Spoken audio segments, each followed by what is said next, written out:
Когда-то вездесущие маркетологи не диктовали правила талантливым инженерам. Именно поэтому на свет рождались многочисленные шедевры автомобилестроения. В те времена, при покупке относительно дорогого нового автомобиля, вы действительно понимали, за что платите деньги. И сохранялось ощущение, что эта машина может остаться с вами на всю жизнь, а не будет выброшена на помойку через несколько лет эксплуатации. Именно о таких автомобилях мы с вами сегодня поговорим. Итак, вы на канале AutoTop, и это самые надежные автомобили. Поехали!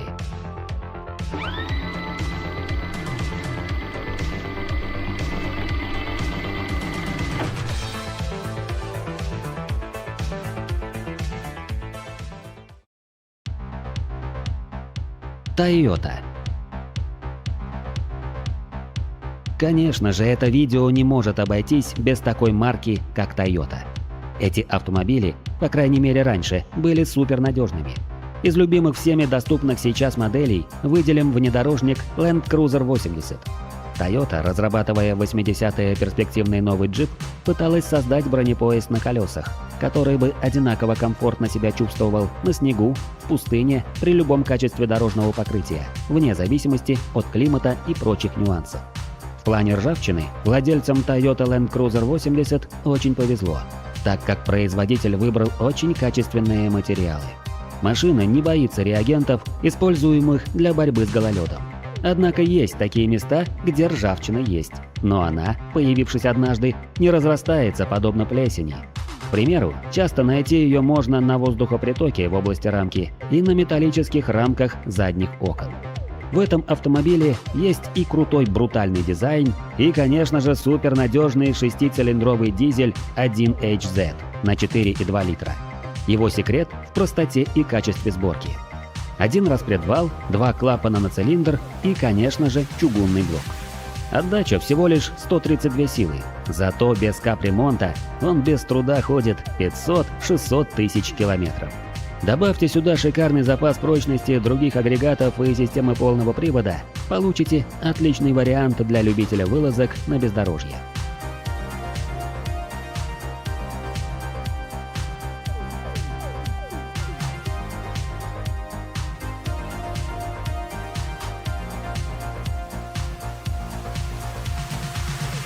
Также неплохо получилось у инженеров Toyota строить роскошные и, главное, быстрые седаны. Поэтому мы не могли пропустить такие легендарные и безотказные автомобили, как Toyota Mark II, Chase и Cresta с выдающимся мотором 1JZ. Toyota Mark II – легендарная и любимая всем мировым автомобильным сообществом машина. На своем счету модель насчитывает более 30 лет выпуска и целую эпоху, создавшую культ японского автомобиля. Один из основополагающих автомобилей JDM-культуры, заставляющий сворачивать головы любителям японского автопрома каждым своим появлением.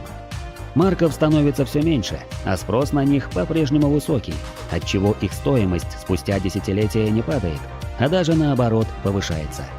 Прелесть этих моделей, которые выпускались для внутреннего японского рынка, еще и в оснащении.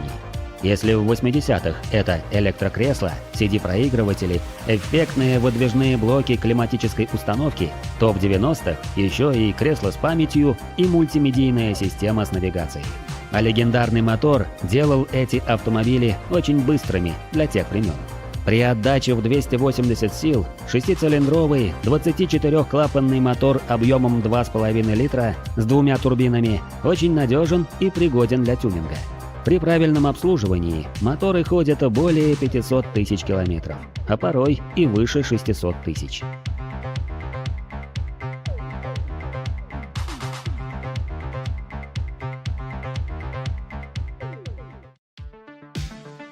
Mercedes.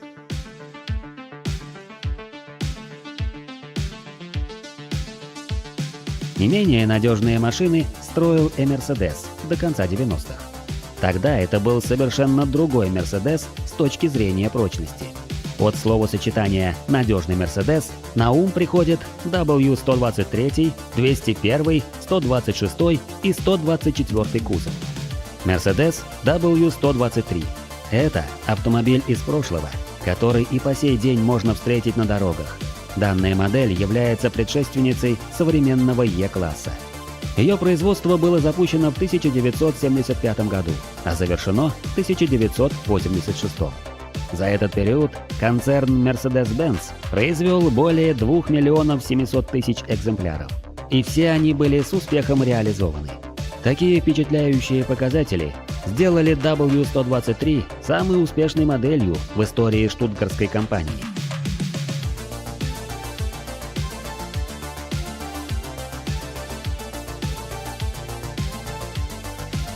Древние атмосферные дизельные моторы объемом 2, 3 и 2,5 литра – просто рекордсмены по пробегам. В интернете то и дело всплывает информация о новых историях преодоления рубежа в 1 000 000 километров дизельным Мерседесом. Более подробно про дизельные двигатели-миллионники мы говорили в предыдущем видео. Кто не успел посмотреть, обязательно посмотрите, нажав на подсказку в правом верхнем углу. Не щадит время у старых добрых Мерседесов только кузова. Но что вы хотели от 30-40-летних машин? Кстати, бензиновые моторы тоже получились неплохими. К примеру, рядный 6-цилиндровый 3,2-литровый мотор мощностью 220 сил имеет супернадежный чугунный блок, 24 клапана, оснащен системой изменения фаз газораспределения и при нормальном обслуживании также ходит 500-600, а то и более 1000 километров. При этом машина быстра и по современным меркам. Максималка около 235 км в час и прохождение квотера за 15,3 секунды. И это на автомате. На сегодняшний день хорошим доказательством долгожительства этих моделей является их наличие на дорогах.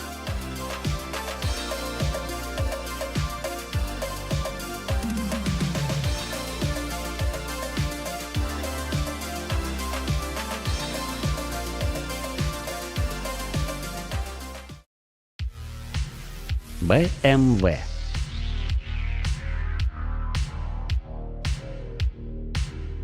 Как вы думаете, в 80-е и 90-е годы BMW была такой же ненадежной, как сегодня? Уверяем вас, что это заблуждение. Эти слова подтвердят владельцы пятерок в 34-м кузове.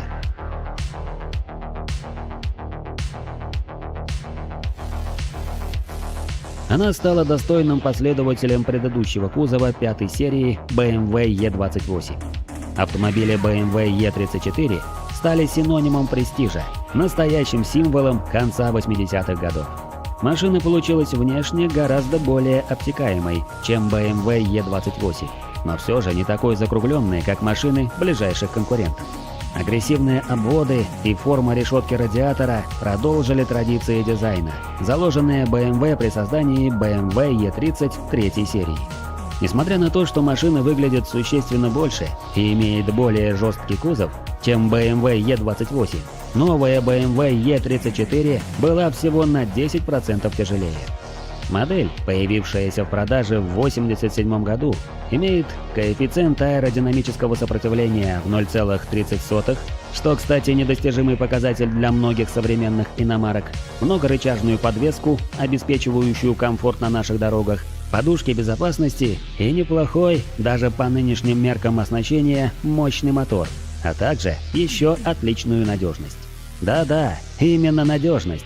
Конечно, если это не закатанный экземпляр с скрученным пробегом под 1 000 000.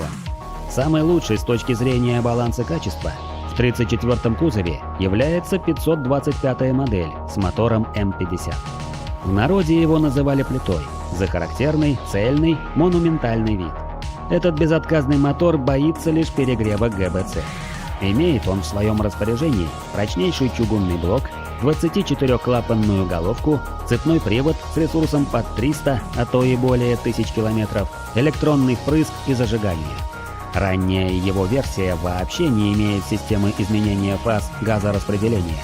В таком случае это просто идеальный вариант для любителей не заглядывать под капот месяцами. На практике такие моторы из серии М50 ходят свыше 500 тысяч километров, а пробеги некоторых переваливают и за 600 тысяч без капремонта. И это при том, что тяга у 192-сильного агрегата взрывная.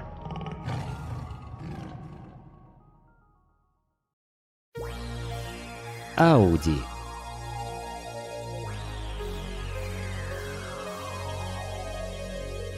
Сверхнадежными тогда были и Audi.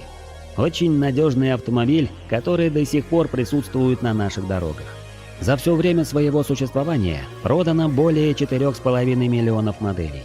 Этим автомобилем является Audi 100. Покупателю можно было приобрести автомобиль с постоянным полным приводом Quattro, но также она была доступна с автоматической коробкой передач. Стоит признать, что внешне автомобиль уже не вписывается в концепции современного дизайна и устарел. Тем не менее, дизайн автомобиля очень элегантный и был очень хорош для своего времени. Несмотря на время, кузов этого автомобиля спроектирован с превосходными аэродинамическими характеристиками. Коэффициент сопротивления в 0,30 говорит о многом. Та же новейшая Веста по сравнению с ней просто кирпич с коэффициентом 0,38. Место во втором ряду у этой Audi, как в Mercedes S-класса. Очень большой багажник, 570 литров. А полный привод Quattro в те годы был честнее, чем современный. Владелец мог вручную, при необходимости, нажатием кнопки заблокировать межосевой и межколесный задний дифференциал, после чего такая сотка превращалась в настоящий внедорожник. И самое главное, что вся эта система просто безотказна.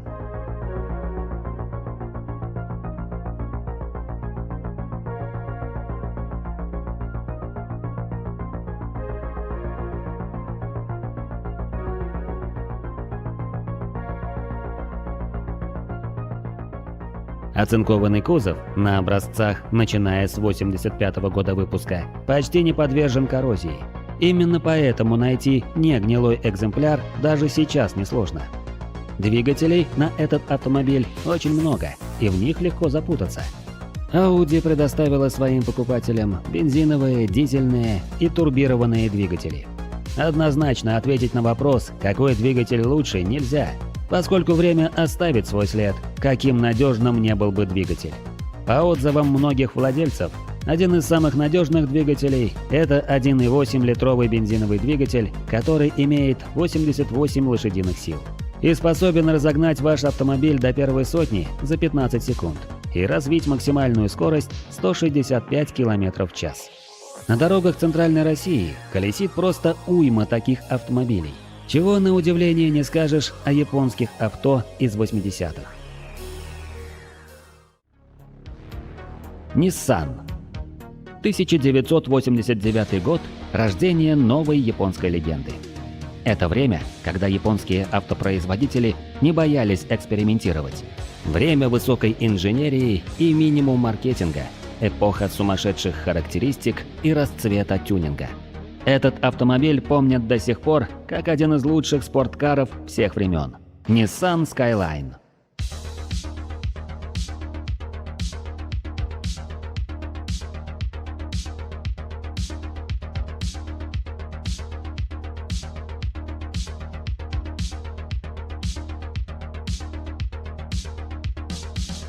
Некоторые автомобили становятся легендарными только по прошествию времени, но это не про нашего героя. Nissan Skyline сразу стал выделяться среди большинства японских авто. Даже вполне себе заурядные модели с не самыми мощными движками обращали на себя внимание интересной внешностью и характеристиками. Подобрать автомобиль под себя не составляло труда. Седан или купе, механика или автомат, задний привод или полный. Прекрасные моторы, приправленные японской надежностью и долговечностью, дополняли общую картину японского качества. Чем не идеальный автомобиль? То, что находится у этого купе под капотом, является одним из лучших моторов за всю историю человечества. Если вы знаете аббревиатуру RB26DET, то кое-что в автомобилях вы понимаете. Это 2,6-литровый твин-турбо. Рядный 6-цилиндровый двигатель мощностью на бумаге 280, а в реальности, в обход японских ограничений, все 320 лошадиных сил. Характеристики Skyline GT-R были для своего времени революционными. В 1989 году Skyline уже имеют продвинутый современный полный привод. Как только возникала пробуксовка задних колес, подключалась передняя ось. на которую плавно перераспределялся крутящий момент, вплоть до 50%. Такой полный привод сделал Skyline очень быстрым при выходе из виражей. В то время на такие ускорения при выходе из поворота могли рассчитывать разве что полноприводные Audi. Но и это была еще не последняя технология, которая применялась на Skyline. Для улучшения управляемости и маневренности Skyline был оснащен системой подруливания задних колес, что делало его устойчивым и чутким на любой скорости и в любом повороте. Skyline стал частью японской культуры и самым легендарным автомобилем в мире.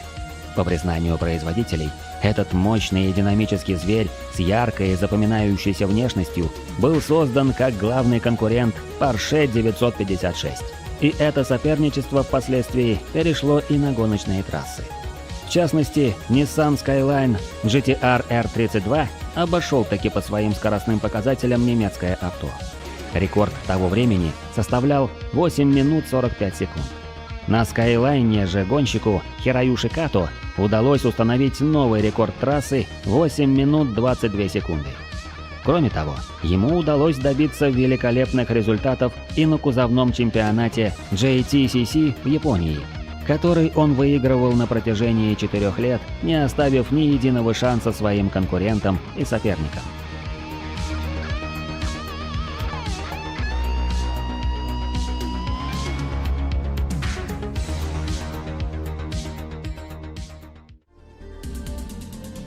Как вы знаете, у Skyline был и собрат, добившийся немалых успехов. Он стал частью дрифт-культуры. Скажем даже больше. Одним из его прародителей. Nissan Silvia.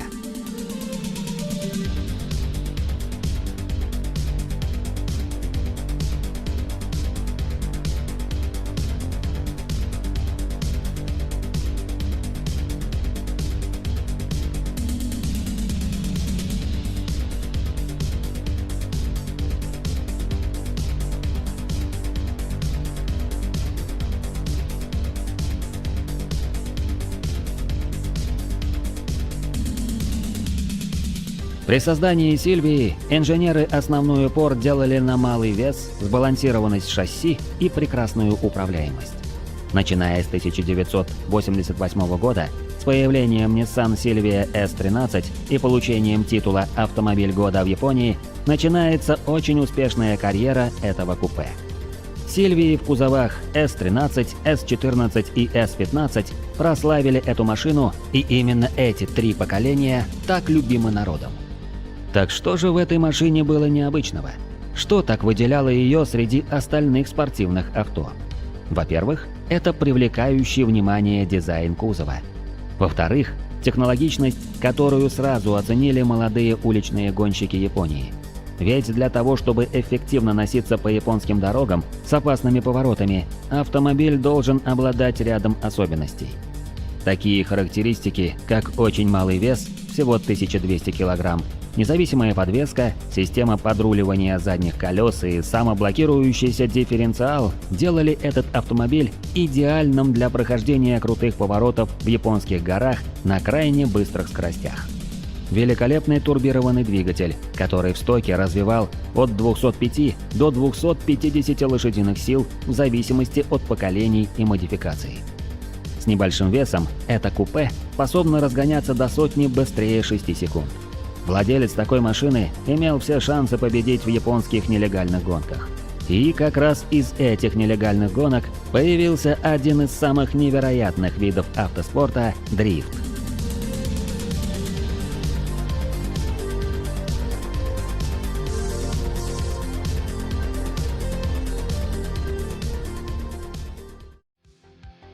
Полный привод, оппозитный двигатель, спортивная родословная. Все это Subaru Impreza WRX STI.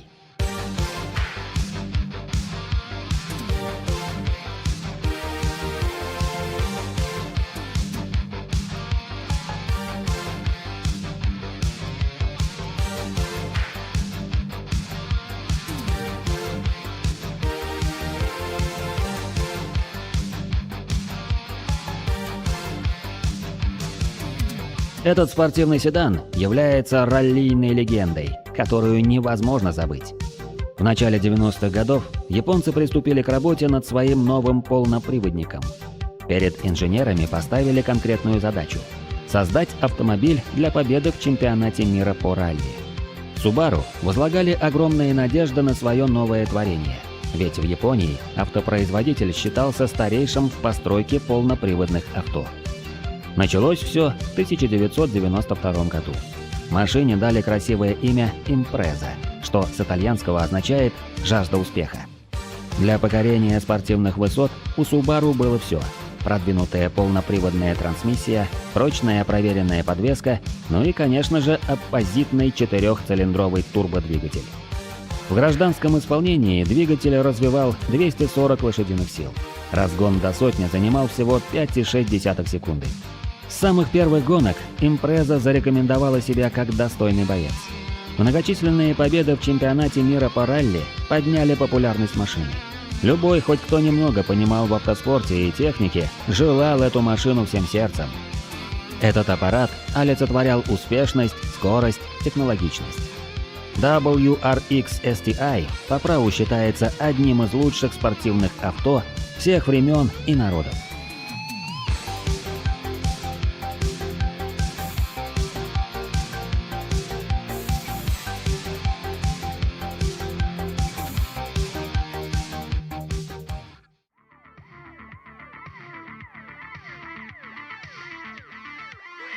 Не менее легендарные машины строила и компания Toyota. Пока другие производители соперничали между собой, Toyota завоевала титул надежной марки. Toyota Mark II, Chaser, Cresta и Toyota Crown были победителями своего времени. А в этом видео мы поговорим о другом легендарном авто под маркой Toyota – Toyota Supra.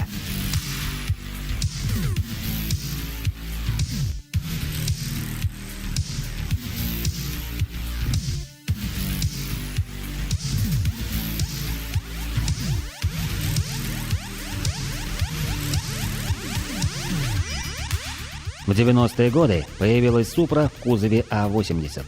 Модель, которая считается одной из самых красивых машин Японии. Это было классическое купе с потенциалом суперкара. Вы не ослышались? Именно суперкара. В те годы между производителями Японии существовало джентльменское соглашение, запрещающее выпускать автомобили мощностью более 280 лошадиных сил. Японцы уважают закон, но еще больше они уважают тюнинг, и при создании Toyota Supra заложили в конструкцию автомобиля просто колоссальный запас прочности, которым в будущем воспользовались тюнинг-ателье. Цель была построить сбалансированный автомобиль, который при минимальных затратах можно было превратить в суперкар. Для этого были все задатки: надежная классическая заднеприводная компоновка, развесовка по осям близка к идеальной, независимая подвеска на двойных поперечных рычагах. Благодаря новой интеллектуальной АБС Supra поставила рекорд кратчайшего тормозного пути. Ну а двигатель – легендарный 2JZ. Где только не участвовали Супры. На кольце, в драг-рейсинге, в дрифте – все им было по плечу. За крепкое, прекрасно сбалансированное шасси и двигатель, который создан выдерживать колоссальные нагрузки, это авто было обожаемо практически всеми любителями тюнинга и гонщиками разных спортивных дисциплин.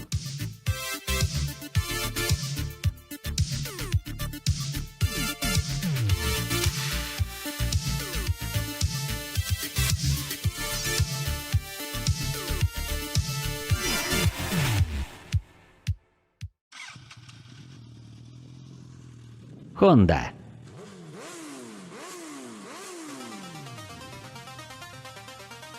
В конце 80-х годов компания Honda решилась на создание своего суперкара Honda NSX, который смог бы бросить вызов лучшим представителям Европы, таким как Porsche и Ferrari.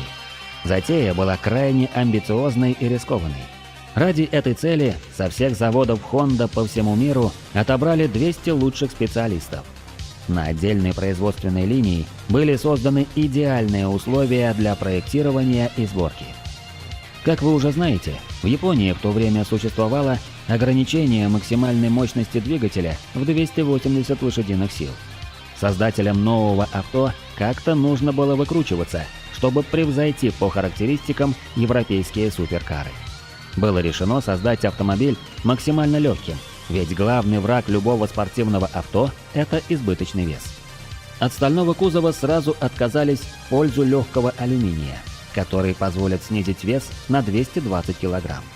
Подвеска также создавалась из алюминия, что привело к снижению массы еще на 20 кг. При разработке кузова дизайнеры стремились создать обзорность, как у истребителя в 360 градусов. Открывающиеся фары были одним из самых эффектных решений того времени. Для лучшего баланса и развесовки была выбрана среднемоторная компоновка двигателя. Это очень сильно выделяло уникальный авто среди других японских машин. Сам двигатель был не менее уникальным. Помимо того, что он устанавливался не продольно, как у большинства суперкаров, а поперек, в нем уже в стандарте стояли сверхпрочные кованые поршни и облегченные титановые шатуны. Двигатель можно было раскручивать до 8000 оборотов в минуту. И это был один из самых оборотистых ДВС того времени, который должен был разгонять купе весом в 1340 кг до сотни всего за 5,7 секунды. Honda NSX – это легендарный и технологичный спорткар того времени.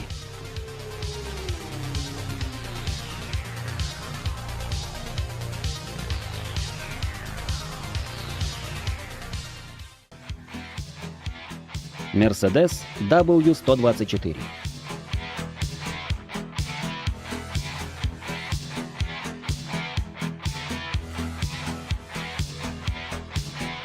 Это автомобиль-культ, автомобиль-легенда, заслуживший славу за счет своей надежности и комфорта. Статус культового Mercedes, появившийся в 80-х годах, получил не только в России, где за ним привязалась слава бандитской лошадки. Именно мощные бензиновые 124-е стали излюбленным средством передвижения среди тогдашнего криминального элемента. Но и в Европе, Штатах, Японии.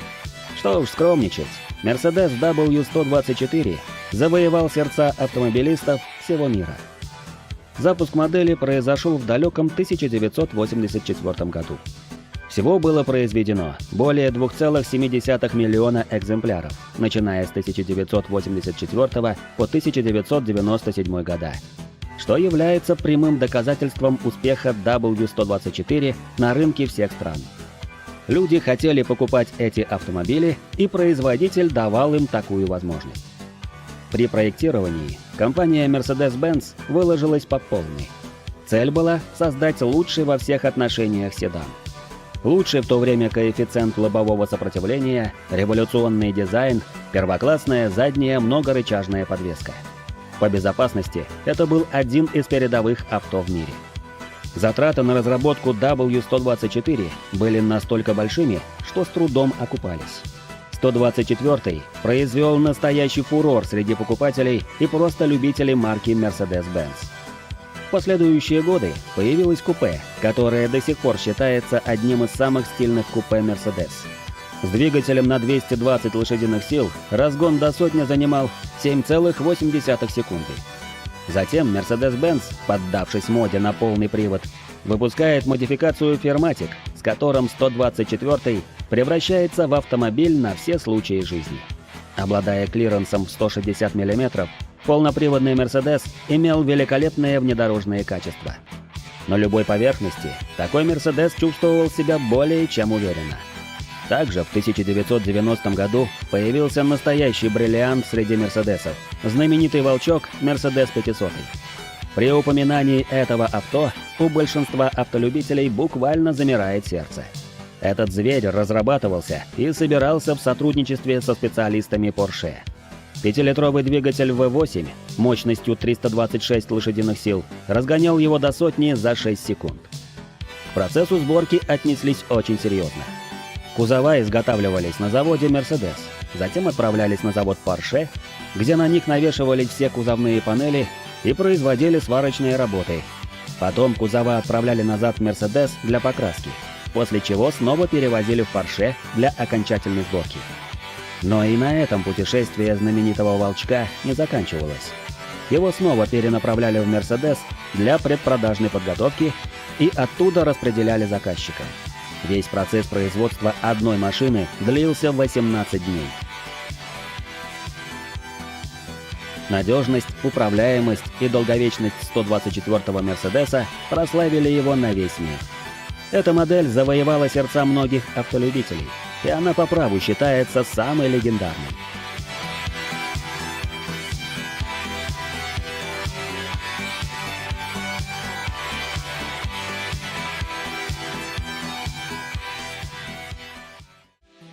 BMW E38.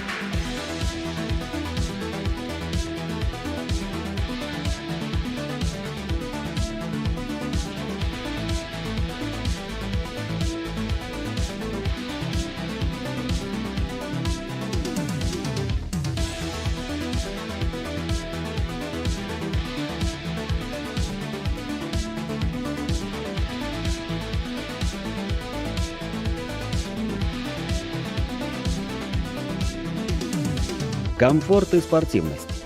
На первый взгляд, эти два показателя несовместимы, особенно для авто конца прошлого века. Не так много автомобилей в те годы могли подарить своему владельцу удобство роскошного седана и при этом несравнимое ни с чем удовольствие за рулем.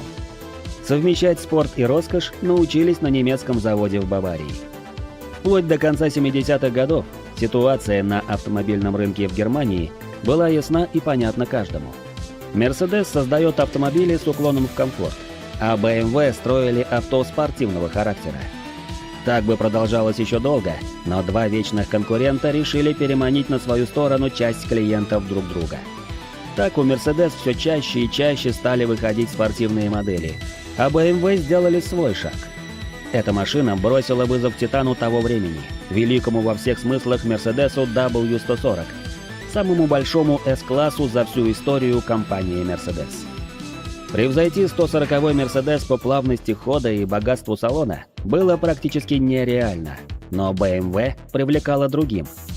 Это, наверное, единственный автомобиль представительского класса в то время, за рулем которого можно было поймать нереальное удовольствие именно от процесса управления. А для удобства задних пассажиров были удлиненные версии E38, в которых помимо уже таких привычных атрибутов, как натуральная кожа и дерево, в комплектации Highline можно было увидеть встроенный холодильник, 4-зонный климат-контроль, телефон, факс, раскладные столики и зеркала. Также существовала самая роскошная версия E38 L7. Кузов «семерки» удлинялся на 38 сантиметров. И все это ради задних пассажиров. Все ранее перечисленные допы и еще с полсотни новых входили в эту версию. Чего только стоит центральный тоннель, разделительная перегородка между водителем и задними пассажирами, а столы и огромный телевизор в версиях по индивидуальному заказу превращали автомобиль в роскошный офис на колесах. Такой авто комплектовался исключительно V12 и был вершиной в модельном ряду BMW 7 серии. Для тех лиц, которые по каким-то причинам опасаются за свою сохранность, компания BMW предлагает бронированные версии своей «семерки». Такие авто защищены по классу B6 или B7, что позволяет выдерживать попадания автомата Калашникова и винтовки М16.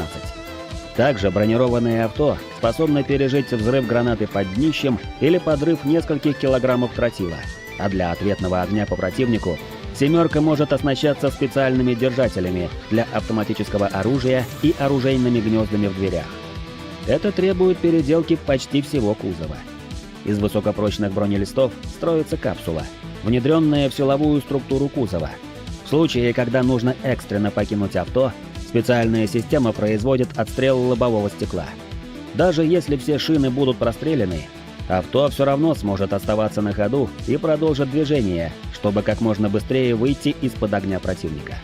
В целях безопасности клиентов большинство систем защиты были засекречены. Сейчас встретить BMW E38 в хорошем состоянии – огромная удача. Сложность автомобиля требует максимально бережного и аккуратного ухода. Но не все владельцы этого технически продвинутого авто способны обеспечить ему достойное содержание.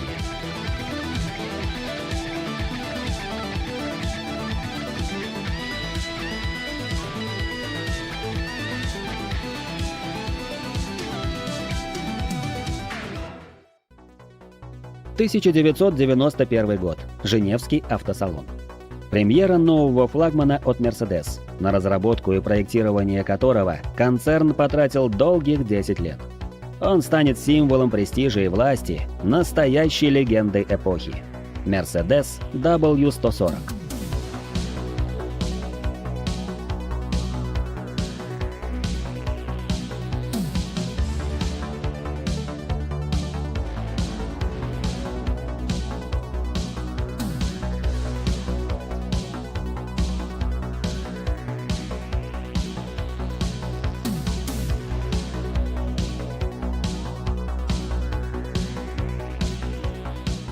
После того, как с автомобиля сдернули покрывало, перед посетителями предстал авто, размеры которого повергали в ступор.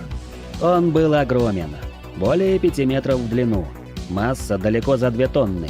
Это был самый массивный седан среди всех представленных в классе. А количество оснащений и наворотов, который мог вместить новый флагман от Mercedes, приводили в уныние любого из конкурентов. Именно на 140-м Мерседесе было впервые в мире применено такое оснащение, как доводчики дверей, двойное остекление окон, система останавливания стекла при подъеме, дабы не защемить пальцы. Именно ему мир обязан появлению боковых подушек безопасности и системы стабилизации, которые до сих пор пользуются по лицензии и другие производители. Все это и еще бесчисленное количество наворотов было внедрено в этот авто. Ни один автомобиль в то время не мог похвастаться таким уровнем оснащения. Когда мир узнал о моторах, которыми планировали оснащать Mercedes, не осталось ни единого сомнения, что перед ними настоящий лидер в классе. 5 двигателей разной мощности, самый мощный из которых был создан специально для этого авто – 6-литровый V12. Даже такая огромная баржа, как 140-й, способна была разгоняться с 0 до сотни с этим двигателем за 6,6 секунды.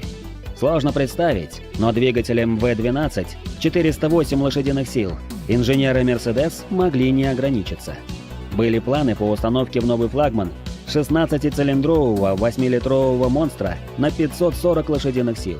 Но из-за ужесточения экологических норм немцам пришлось отказаться от этой сумасшедшей идеи.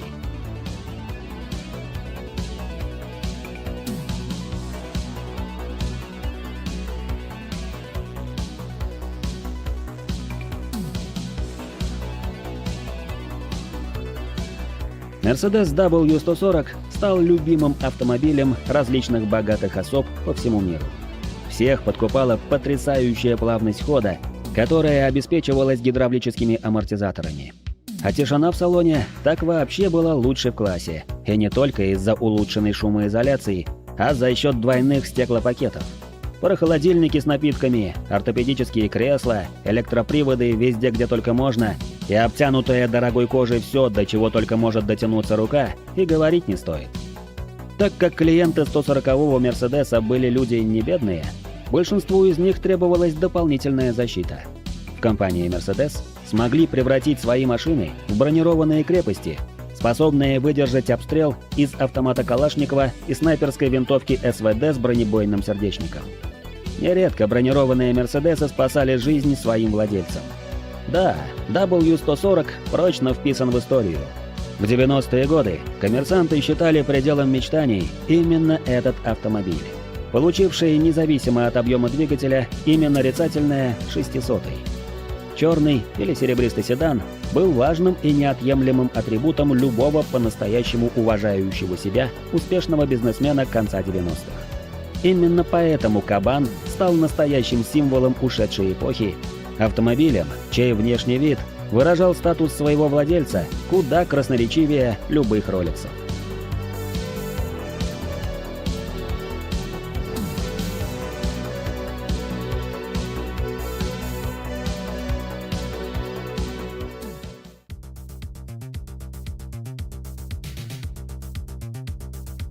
Audi Quattro.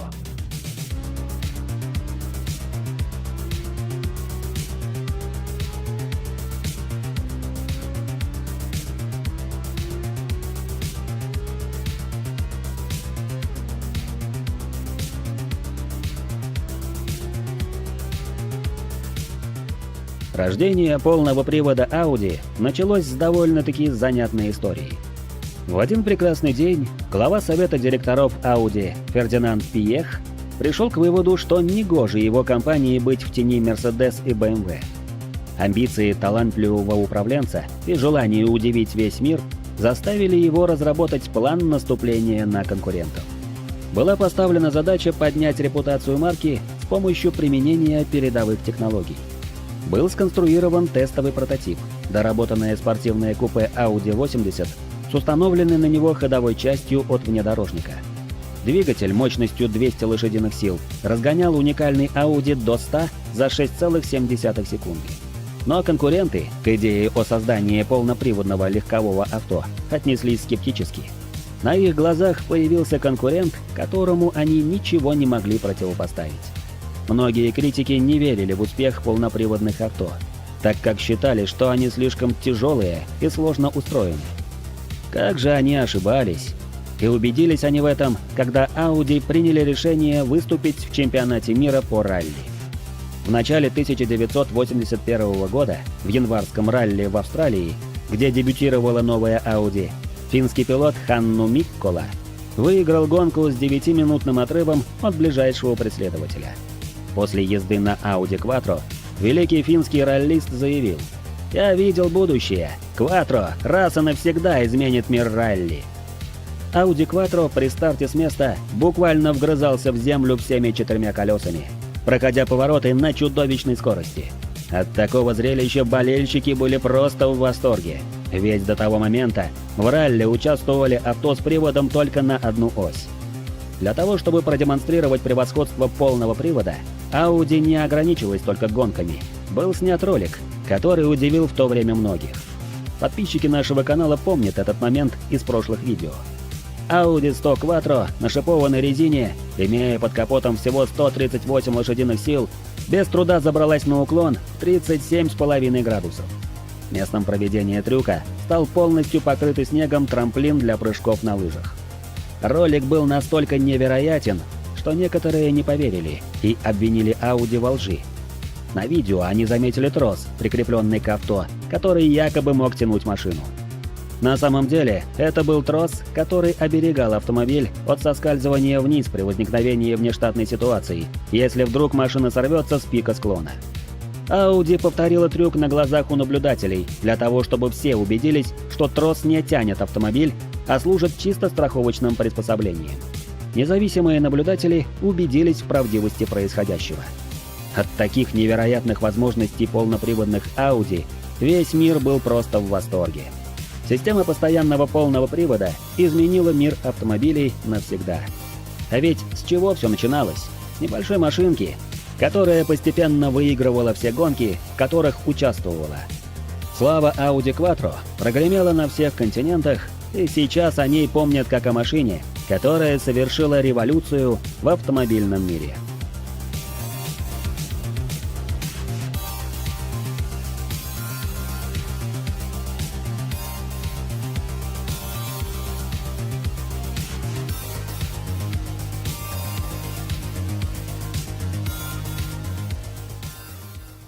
Японские автомобили, отличающиеся высокой надежностью и доступной ценой, стали серьезным конкурентом для немецких брендов, которые традиционно ассоциировались с роскошью и производительностью.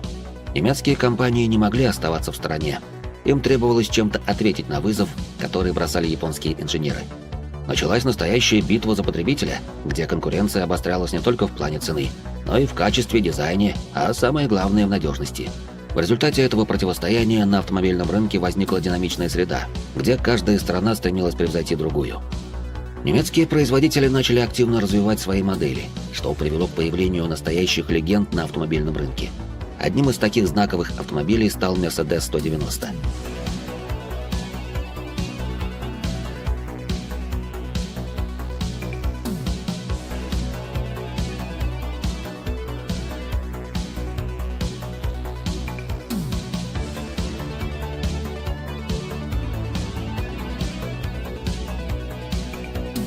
«190» широко распахнул перед Mercedes-Benz дверь в компактный сегмент. Импульсом для его разработки стали правила экономичности, введенные на рынке США после первого нефтяного кризиса. Согласно регламенту, все автомобильные фирмы американского рынка должны были ежегодно снижать средний расход топлива модельной гаммы вплоть до значения 8 литров на 100 километров. Без компактной модели в линейке Mercedes-Benz банально не мог выполнить это условие. Решение о разработке V201 приняли в январе 1974 года. Причем с самого начала руководитель отдела перспективных разработок доктор Ганс Шеренберг максимально высоко установил планку для подчиненных. Нужно было построить настоящий Mercedes-Benz в классе, в котором еще не было Mercedes-Benz. Понятно, что при таких вводных разработка компактного Mercedes просто обязана была обойтись дорого. Хотя, судя по всему, она оказалась еще дороже. С начала проекта в январе 1974 по январь 1982 года, когда стартовал выпуск пилотной партии 190-го, успели потратить свыше 2 миллиардов дойчмарок. Это целый $1 миллиард по курсу того времени. Сюда вошли не только средства на разработку и наладку новых производственных линий, но и расходы на переоборудование завода Mercedes-Benz. Чтобы скрыть новую компактную модель от любопытных глаз во время дорожных испытаний, в Mercedes-Benz пошли на хитрость. Тестовые машины новой модели замаскировали, придав им черты сходства с дешевыми японскими тачками, убрав весь хром и другие фирменные элементы, которые могли бы выдать истинное происхождение модели. А на радиатор налепили логотип Ushido. В те времена в Европу хлынул поток японских моделей, совсем как сейчас китайцы в России, и автомобилисты в них не разбирались. Datsun, Toyota, Ushido – все было параллельно. 惠娘，是你吗，惠娘？惠娘，我是惠娘，我是惠娘。 Чем же был хорош и интересен маленький Мерседес? Внешне это, разумеется, квадратиш практиш гуд. Дизайнер Бруно Сакко создал нетленный шедевр. Ведь вплоть до середины 90-х годов, пока в автомобильном дизайне не стали господствовать замыленные биоформы, пропорциональный и безупречно сложенный 190-й выглядел атлетом, в котором безошибочно читалась принадлежность к представителям старейшей немецкой марки.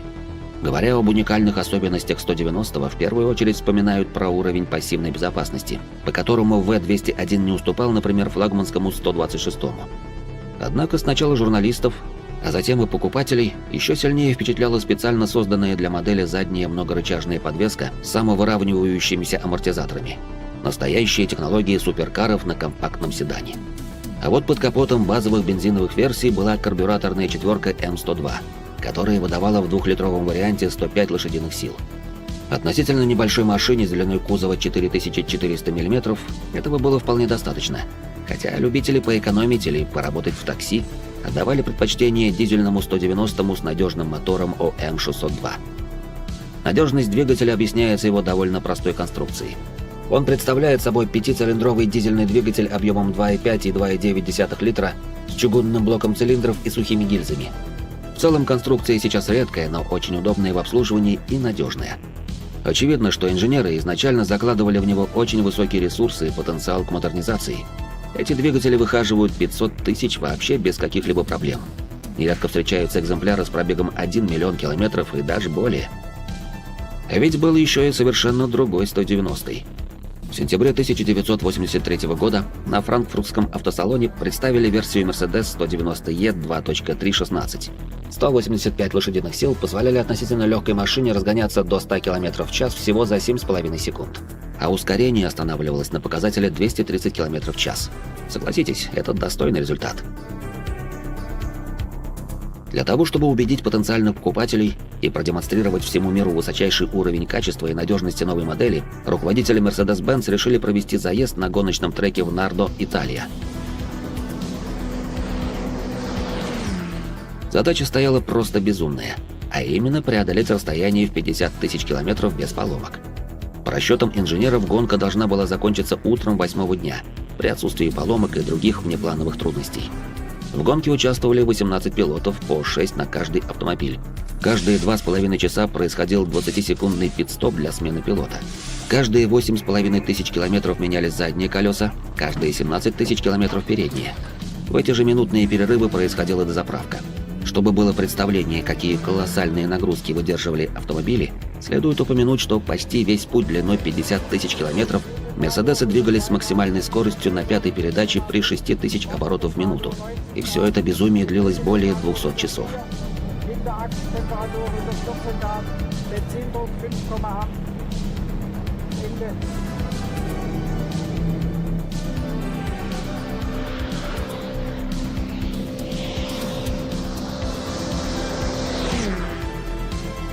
Несмотря на тяжелейшие нагрузки, после заезда моторы не требовали ремонта и работали как часы. Такой 190-й напрямую причастен к расцвету славы Айртона Сенны. За рулем Mercedes-Benz 190 бразилец выиграл выставочную гонку на Нюрбургринге 12 мая 1984 года. Красивая победа над соперниками, выступавшими на идентичных Mercedes-Benz 190, стала еще одной ступенькой в феноменальной карьере Сенны. В Штутгарте до последнего момента опасались, что Mercedes-Benz нового формата публика не поймет и не примет. Первые же звоночки в прессе, когда журналисты называли 190-й Бэйби Бенцем, загоняли стрелку паники в красную зону. Эй, пи***ки, как дела? Воображаем себя шумахерами? Как езда по трассе? Нормально? Что это у вас за машины? Это Мерседесы? О-ля-ля, они тоже считаются машинами? Электромобилем 190 успел побывать задолго до того, как это стало трендом. Еще в мае 1990-го на выставке в Ганновере Mercedes-Benz показал 190E Electro. Не просто концепт, а лимитированную серию полностью работоспособных электричек. Популярность Mercedes-Benz 190 порой принимала абсурдные формы. Классический дизайн, респектабельность в компактном формате и, конечно, ездовые характеристики V201 так впечатлили представителей северокорейской промышленности, что они предприняли попытку сделать нелегальную копию надежного немецкого седана. Известный как Cayenne Xiang 88, типичный пример обратного инжиниринга. Инженеры из КНДР замерили все параметры настоящего 190-го и построили свой вариант. Без климатической системы, без открывающихся окон, зато с 4-цилиндровым мотором советского производства от ГАЗ-21. К счастью, до серийного выпуска дело не дошло. Заключительный экземпляр Mercedes-Benz 190 скатился с конвейера 17 мая 1993 года. Общий тираж V201 составил почти 2 миллиона штук. Пусть на миллион меньше, чем добился рекордный V123, но все равно минимум вдвое выше прогнозов, которые в Штутгарте перед началом производства посчитали бы приемлемыми. Mercedes 190 стал образцом качества, надежности и долговечности, навсегда вписав свое имя в историю мирового автомобилестроения.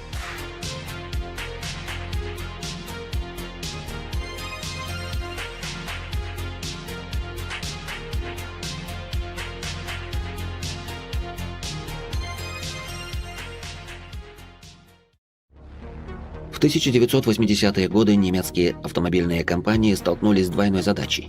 Им предстояло выдержать жесткую конкуренцию со стороны японских производителей, а также вести борьбу за лидерство среди своих собственных брендов. На этом фоне особенно ярко проявилось соперничество двух гигантов немецкого автопрома Mercedes и BMW.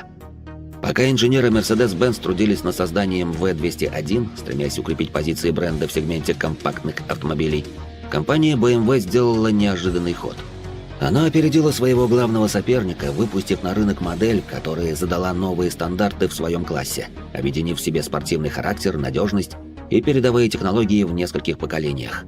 BMW 3 серии.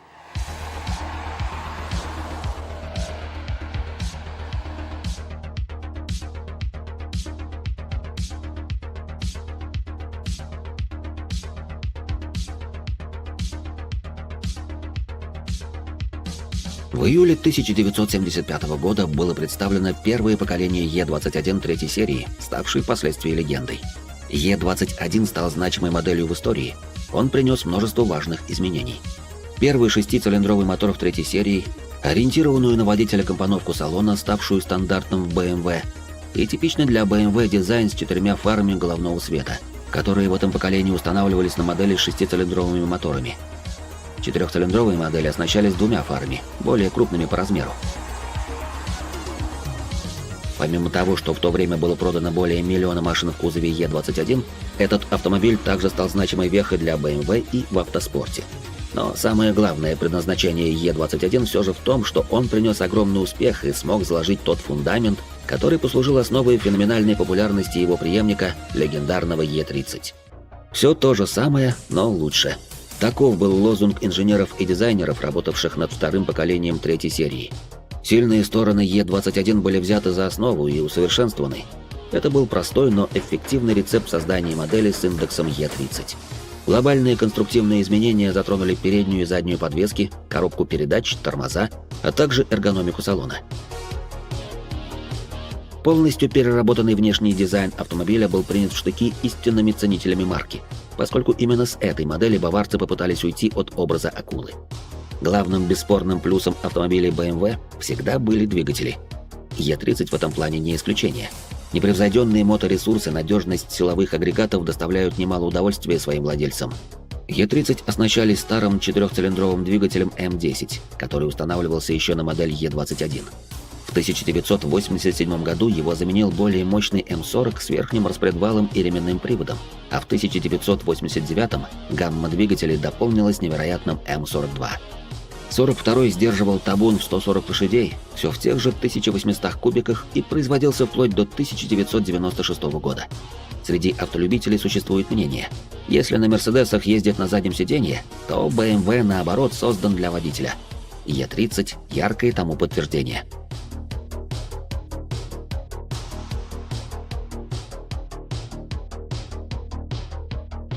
Когда Mercedes-Benz выпустил версию 190E 2.3.16, компании BMW пришлось срочно искать достойный ответ.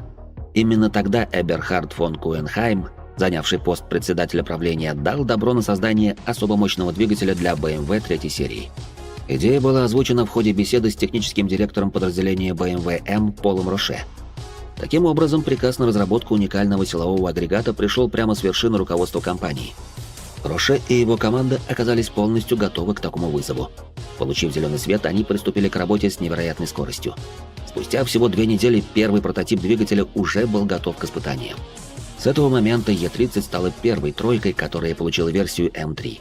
BMW M3 заставил экспертов и автолюбителей восхищаться им с самого начала, еще до официального представления автомобиля. Ведь именно летом 1985 года автомобильные журналы по всей Германии опубликовали первые репортажи о Супер третьей серии, основанной на модели Е30 и обладающей исключительными характеристиками: 200 лошадиных сил, максимальная скорость более 230 км в час и разгон до 100 за 6,7 секунды. Немецкие конструкторы сделали коленчатый вал BMW M3 настолько жестким, что он мог работать даже при 10 тысяч оборотах в минуту и более. Увеличение скорости двигателя примерно на 60% по сравнению с 4-цилиндровым двигателем, выпускаемым серийно. А при 6750 оборотах в минуту максимальная скорость двигателя серийного BMW M3 была значительно ниже критического предела, что обеспечивало достаточный запас для дальнейшего развития. Аэродинамика у M3 была на высоте. Большой передний спойлер и крыло, идущие от одной стороны к другой в задней части, говорили сами за себя. Воздушные заслонки по всему периметру автомобиля также свидетельствовали об аэродинамической проработке всего кузова. Чтобы соответствовать концепции автомобиля, на гоночной трассе Муджелло в Италии состоялась активная презентация BMW M3 для прессы. И хотя представленные по этому случаю автомобили все еще были предсерийными моделями, тестировщики, которые смогли насладиться опытом, сразу же подтвердили, что заявленные для BMW M3 технические характеристики были скорее преуменьшением, чем преувеличением. Хотя BMW M3 также задумывался как дорожный автомобиль, пригодный для повседневного использования, он оставался в первую очередь гоночным автомобилем, так что теперь ему предстояло доказать, что его создатели с самого начала заложили в M3 правильную ДНК. Выиграв ралли Корсика и тем самым одержав первую за 14 лет победу BMW в гонке чемпионата мира по ралли, М3 убедительно доказал, что его успех не ограничивается кольцевыми гонками или гоночными трассами.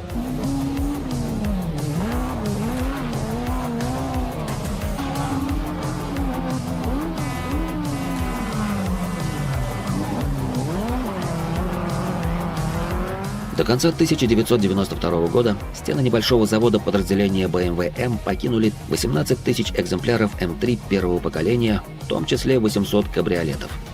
Никто не рассчитывал на такой грандиозный успех ни дорожной, ни гоночной версии. Эта модель действительно заслуживает звания легендарного и надежного автомобиля.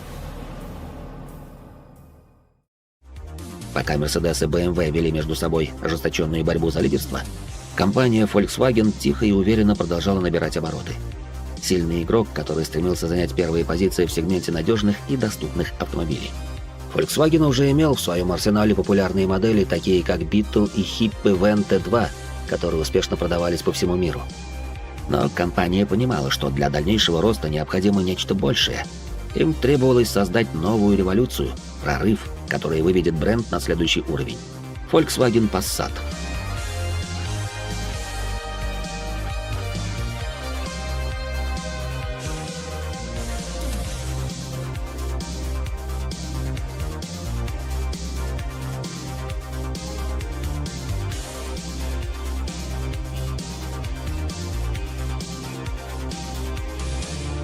Все началось в далеком 1965 году, когда Audi вошла в состав Volkswagen. Сразу же после слияния был осуществлен совместный проект, результатом которого стал автомобиль Audi 80. А в 1973 появился сконструированный на той же платформе первый Volkswagen Passat. Сенсационная по тем временам машина обладала передним приводом и продольно расположенным двигателем с жидкостным охлаждением впервые на Volkswagen'ах. До этого Volkswagen выпускал модели заднемоторной компоновки, производные от знаменитого Жука еще до военной разработки. Несмотря на сохранение покупательского интереса, стала очевидной потребность выпуска автомобиля следующей серии. Основная задача, которая была поставлена перед инженерами, сделать новую машину более самобытной, была выполнена. Passat заметно подрос и вдобавок обрел свой неповторимый стиль. Сохранив привычные черты, автомобиль был приведен в соответствие с требованиями времени, а линейка моделей пополнилась двумя новыми модификациями. Модельный ряд, состоявший на тот момент из хэтчбека и универсала, был расширен за счет четырехдверного седана Santana. В 1988 году с конвейера сошли первые Volkswagen Passat B3.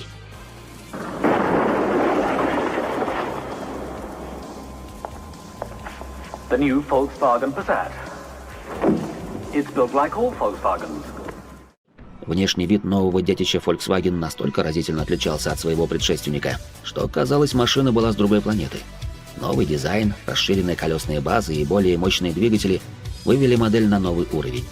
В результате к 1990 году по количеству проданных экземпляров Volkswagen Passat B3 преодолел 6-миллионный рубеж.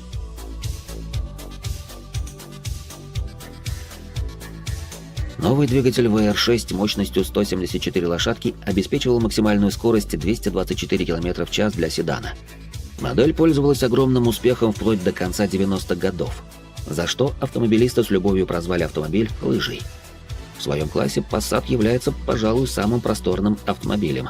Вот уж кому повезло, так это задним пассажирам. Трое расположиться здесь достаточно легко. B3 во многом стал знаковым для Volkswagen, ведь это первый Volkswagen, который был разработан с помощью компьютера.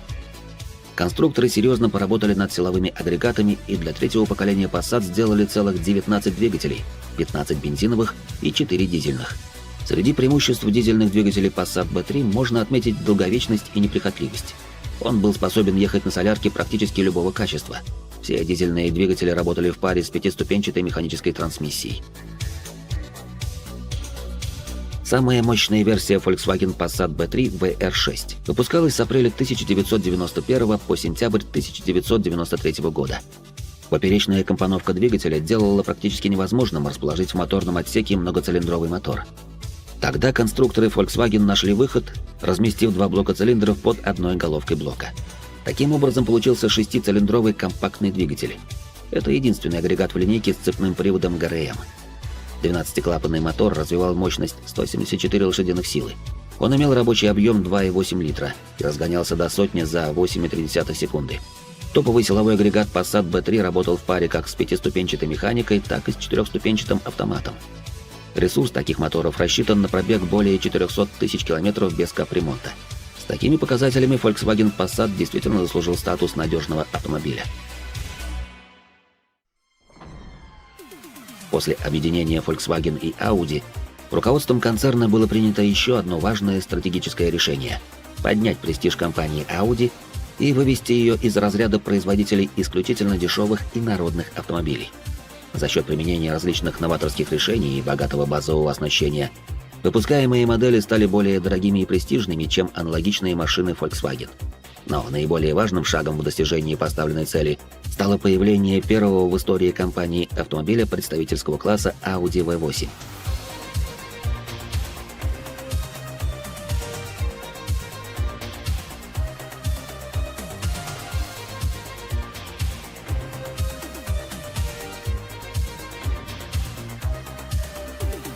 Появление этой модели, оснащенной бензиновым 8-цилиндровым двигателем и полным приводом, внесло переполох в ряды немецких производителей подобных автомобилей, заставив их всерьез отнестись к новому конкуренту. Audi V8 оснащались всего двумя бензиновыми 32-клапанными 8-цилиндровыми силовыми агрегатами. Один объемом 3,6 литра, 250 лошадиных сил, и второй 4,2 литра, 280 лошадиных сил. С их помощью почти двухтонный лимузин обладает завидным даже для спортивных машин ускорением, разгоняясь от 0 до 100 за 7 секунд. При этом в экстремальных режимах езды моторы способны поглотить до 20 литров бензина на 100 километров. Поэтому владельцы подобных автомобилей изначально должны быть готовыми к тому, что сэкономить на топливе им не удастся. В среднем при должном уходе двигатели способны откатать более чем 500 тысяч километров. Несомненно, основным преимуществом Audi V8 является его полноприводная трансмиссия Quattro, снабженная межосевым дифференциалом Torsen. Новый длиннобазный седан отличался строгим и лаконичным дизайном и поистине роскошным оснащением. При отделке интерьера использовались кожа и дерево, разумеется, натуральное. Всевозможные электроприводы, высококлассная акустическая система и климат-контроль, прямо скажем, нетипичный набор для Audi тех лет. Тем не менее, все было выполнено с отличным качеством и не хуже, чем у основных конкурентов. Audi V8 оставила значительный след в автомобильной истории за счет выступления в немецкой гоночной серии кузовных автомобилей DTM.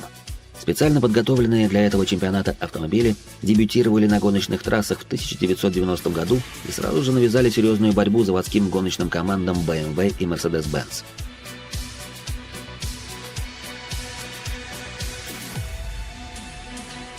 По итогам этого гоночного сезона пилот команды Audi Ханс Иоахим Штук набрал 189 очков в личном зачете и уверенно занял первое место по итогам гоночного сезона. Появление Audi V8 стало неприятным сюрпризом для других немецких компаний. С этой моделью Audi поднялась на новый уровень технологий и закрепила такое понятие, как «большая немецкая тройка». Японские инженеры давно славились своим стремлением к совершенству и инновациям. Начало 60-х годов ознаменовалось важным поворотным моментом в истории автомобильной промышленности Японии, когда на сцену вышли молодые и амбициозные специалисты, готовые бросить вызов традиционным представлениям о том, каким должно быть современное транспортное средство. Именно тогда, благодаря напряженной работе японских инженеров, которые стремились предложить рынку надежный и стильный автомобиль, началось рождение легенды Mitsubishi Galant.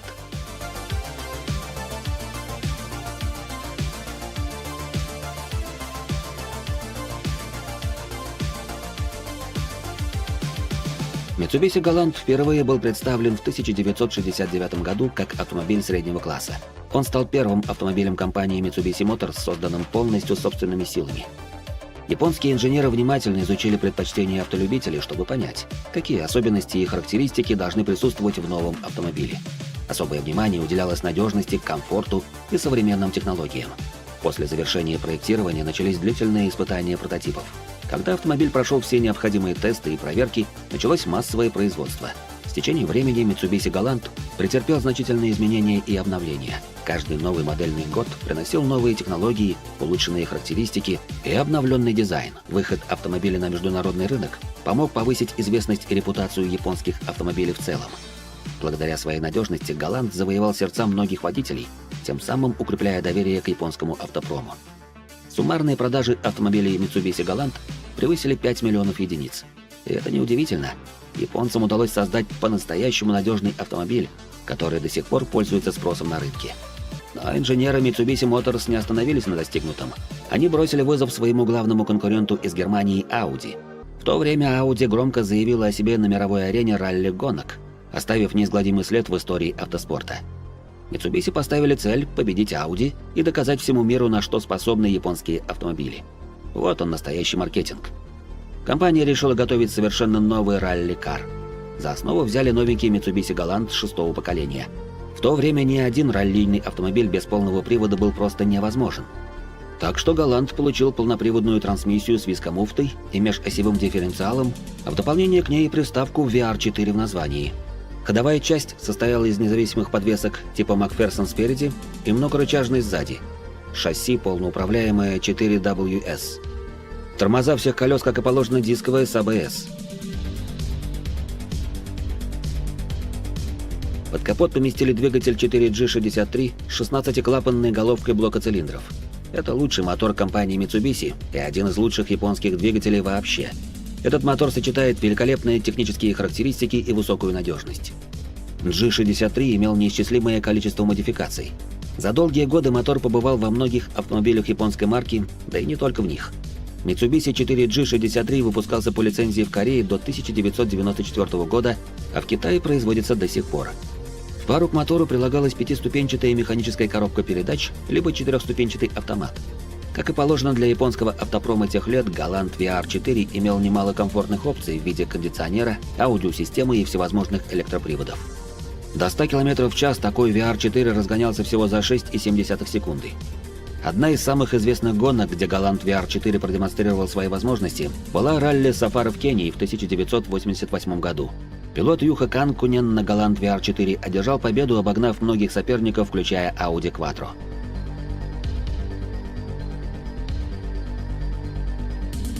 Со времени Mitsubishi Galant VR4 находился в тени своего более успешного потомка Lancer Evolution. Но именно Galant VR4 открыл Mitsubishi путь в мир большого ралли и стал основой успеха Lancer Evo. Успехи Mitsubishi в ралли помогли укрепить репутацию бренда как производителя надежных автомобилей. Реклама сработала, и продажи Mitsubishi Galant существенно возросли, и автомобиль стал одним из самых популярных в своем сегменте. Покупатели увидели, что автомобиль способен выдерживать экстремальные условия гонок, что внушало доверие к его повседневной эксплуатации. А самое главное – это мотор, который продолжали выпускать в гражданской версии Galant. В целом, для своих характеристик двигатель Mitsubishi 4G63 – это отличный и очень надежный мотор, который может спокойно служить 500 тысяч километров и более. Mitsubishi Galant получил прозвище «Акула» благодаря своему характерному дизайну, особенно в 8-м поколении, выпущенном в 1996 году. Передняя часть Galant с выразительной решеткой радиатора и формой бамперов действительно напоминала пасть акулы, что и стало причиной появления этого прозвища. Сейчас Mitsubishi Galant высоко ценится среди любителей JDM-культуры и поклонников японских авто. Жаль, что осталось их не очень много.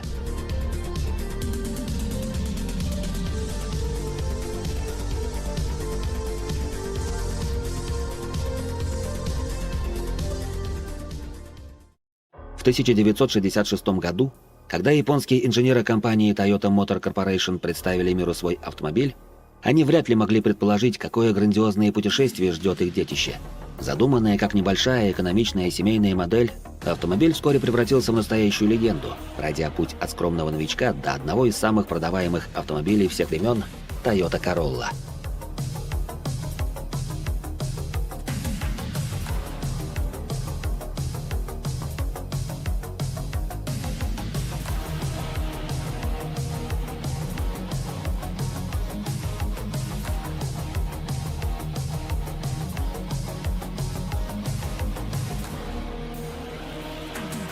Toyota Corolla – один из столпов могущества японской компании. Впервые появившись более 50 лет назад, Corolla разменяла уже 12 поколений. И кажется, что пока существует Toyota, будет существовать и Corolla. Спустя всего 10 лет после окончания войны экономика Японии начала проявлять признаки роста. Спрос на автомобили постепенно увеличивался, а потребители уже могли позволить себе нечто большее, чем мопед. В Toyota это хорошо чувствовали, и в 1961 году выпустили на рынок Toyota Publica. Компактный, малолитражный, а главное дешевый автомобильчик пришелся очень кстати. Но первый опыт продаж и опрос покупателей показал, что Publica получилась хоть и добротной, но очень уж простой машиной. Японцы хотели получить больший уровень комфорта и характеристик за разумную цену. Опыт был учтен, и в 1966 году с завода Такаока сошел новый малолитражный автомобиль под названием Toyota Corolla E10. Разработку Corolla возглавлял талантливый инженер Тацуо Хасигава. В работе над Corolla Хасигава разработал концепцию 80 баллов. В ходе нее автомобиль оценивался по 100-бальной шкале, при этом конечная оценка не должна получиться ниже 80 баллов. Таким образом, по мнению инженера, каждая машина должна была получить набор сбалансированных потребительских качеств.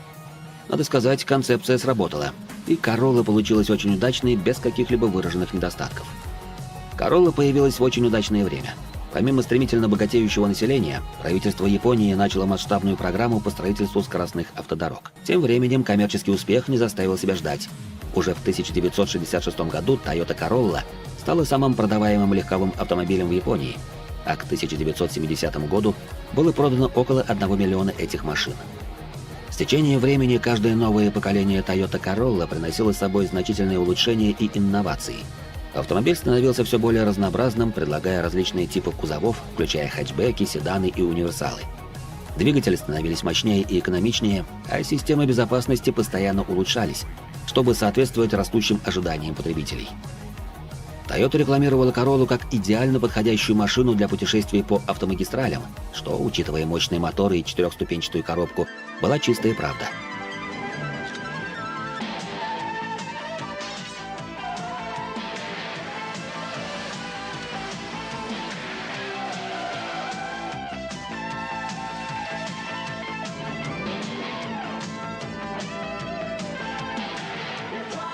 Fantastic car, sir. Care for a test drive now?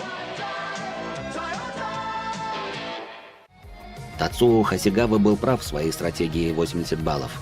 Короллу полюбили как добротный, надежный, но в то же время недорогой автомобиль. Короллу знали по всему миру, но инженерам Toyota этого было мало. Они прекрасно понимали, что способны создать что-то культовое, легендарное, что-то, что может стать иконой автоспорта, звездой кинофильмов или аниме. И в марте 1972 года в модельном ряду Toyota впервые появляются спортивные модификации Toyota Corolla под именем Trueno и Levin. Новая модель под индексом AE86 была основана на платформе Corolla TE71 предыдущего поколения. Специалисты немного обновили шасси, модернизировали подвеску и установили дисковую тормозную систему. Но главное, под капотом AE86 прописался передовой двигатель нового поколения 4AGE. Это первый четырехцилиндровый мотор японской компании с 4 клапанами на цилиндр и 2 распредвалами.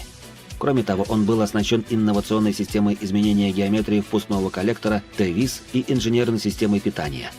Двигатель 4AGE мощностью 124 лошадиных силы обладал крутильным характером с красной зоной на отметке 7400 оборотов в минуту. Вдобавок, мотор обладал очень большим потенциалом для доработок и высокой надежностью. Toyota Corolla AE86 получилась легкой и быстрой машиной. Журналисты отмечали, что на ходу Хачироку ощущается намного более мощным автомобилем, а за острое и точное рулевое управление прозвали машину 200-сильный карт. Кстати, прозвище Хачироку автомобиль получил за свой индекс. На японском число 8 звучит как Хачи, а 6 как Року.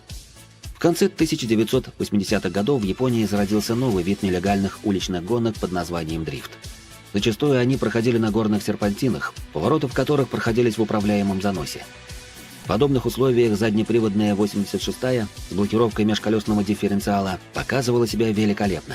Кроме того, практически идеальное распределение веса, 53% на передней оси и 47% на задней, делало Хачироку идеальной машиной для дрифта. Пустить AE86 в идеальный занос было непросто, но тем, кому это удавалось, впоследствии достигали в дрифте небывалых высот. К примеру, непревзойденный мастер дрифта Кейити Цуция начинал именно с 86-й.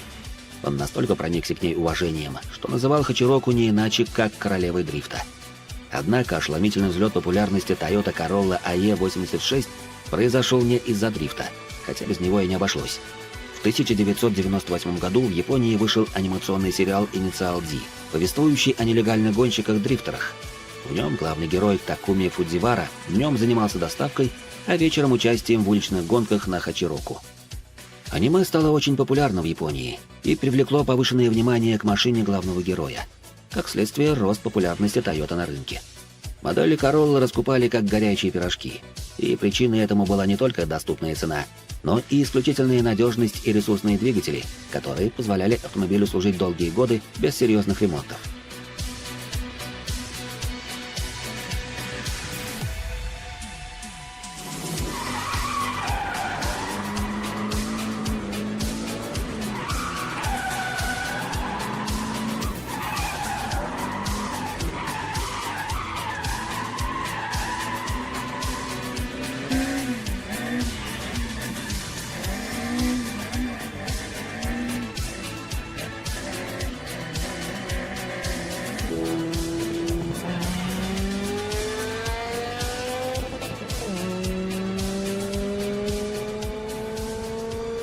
Японские инженеры, вдохновленные успехом своих компаний в электронике и бытовой технике, решили бросить вызов немецкому доминированию. Они поставили цель создать автомобили, которые не только не уступали бы немецким, но и превосходили их по надежности. Одним из ярких примеров этого противостояния стал Mazda MX-5 Miata.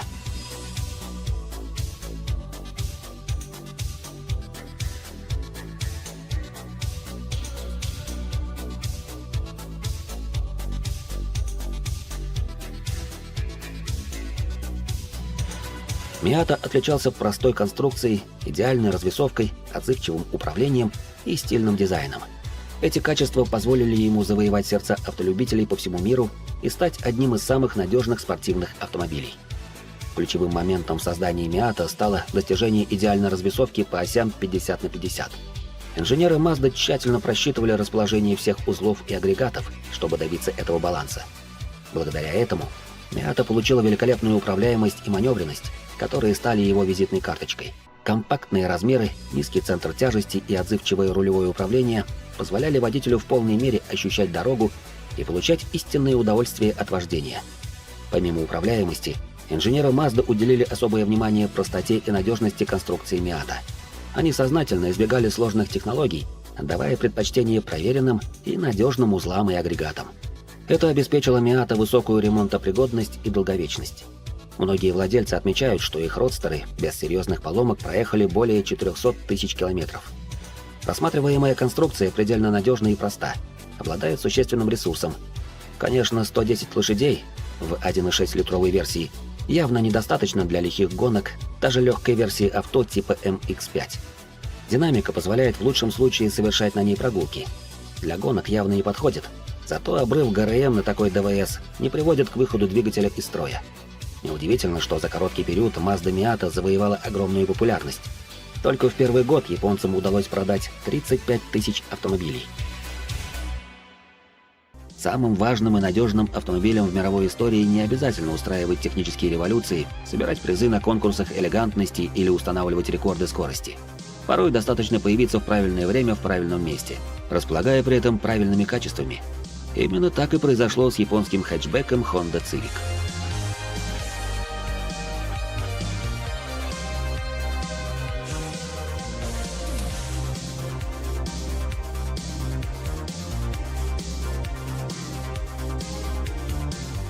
К 1972 году, когда Civic вышел в продажу, руководство Honda всерьез думало свернуть автомобильную деятельность, но дало шанс новому хэтчбеку. А тот не подкачал, мгновенно став суперхитом и собрав миллион владельцев всего за 4 года.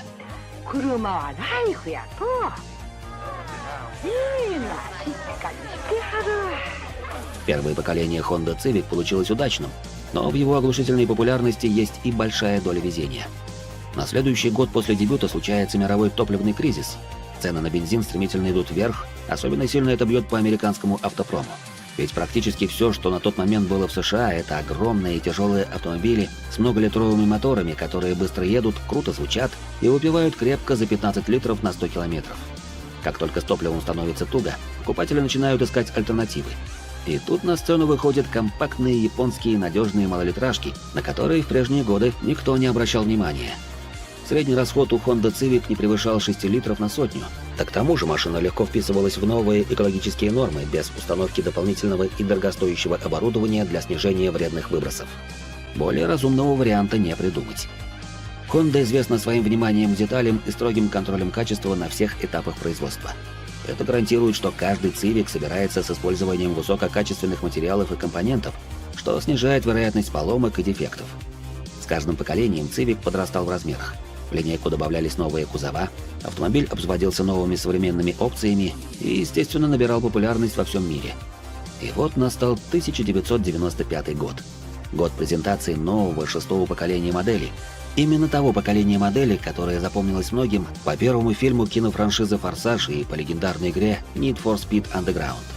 Именно этот Civic смог невероятно успешно засветиться на экранах кинозалов и в ряде компьютерных игр.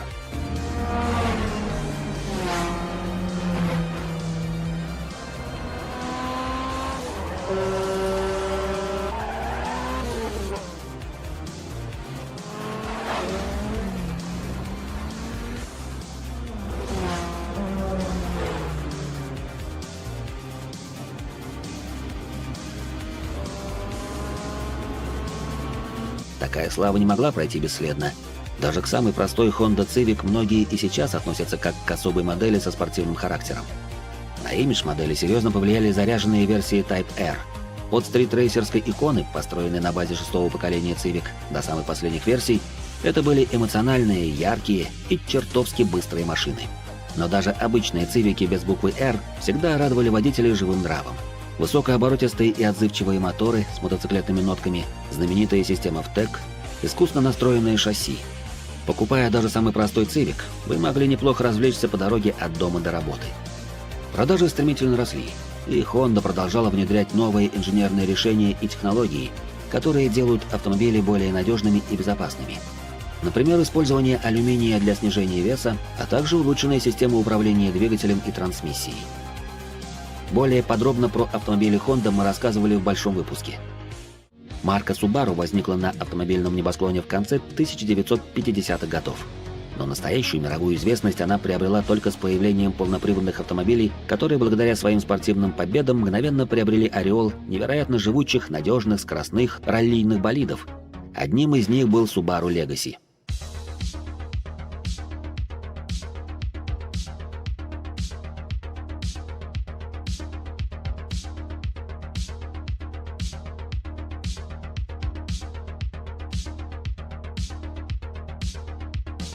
Чтобы составить конкуренцию другим именитым полноприводникам, японцам требовался более совершенный и престижный автомобиль, чем имеющийся Subaru Leon 4WD. К проектированию новой машины приступили в 1987 году. За основу конструкторы взяли хорошо опробованную по модели Leon компоновочную схему с оппозитным двигателем переднего расположения. Такой мотор получился уравновешенным и весьма компактным, что позволило опустить центр массы автомобиля, сделать моторный отсек короче, а линию капота ниже. Мировой дебют Subaru Legacy состоялся 23 января 1989 года. Автомобиль получил два варианта кузова – седан «Универсал» и отличался более высоким по сравнению с Leon уровнем оснащения. В максимальной комплектации Legacy оснащался центральным замком, кондиционером, переменным гидроусилителем, удобными профилированными сиденьями и пневматической задней подвеской с автоматической ручной регулировкой дорожного просвета. В 1990 году в линейку ввели 2,2-литровый турбомотор мощностью 220 лошадиных сил, а годом позднее двухлитровый мотор был форсирован до 150 сил, а с установленным турбонаддувом он и вовсе стал выдавать 200-250 лошадиных сил. Все эти изменения сопровождались незначительным обновлением внешнего вида. Немало шума машина первого поколения наделала в автоспорте. В 1990 году стандартный седан Legacy продемонстрировал рекордную среднюю скорость в 223 км в час, за 19 дней преодолев дистанцию в 100 тысяч километров. Далее были победы в ралли Safari и зимнем ралли Alcan 1990 года. А наивысшим достижением в гоночной карьере стало третье место Колина Макрейя в ралли Швеции мирового этапа WRC. После чего полноразмерные Legacy уступили место более юрким импрезам. Тем не менее, седаны и универсалы Legacy стали неотъемлемой частью модельного ряда фирмы Subaru и остаются там до сих пор.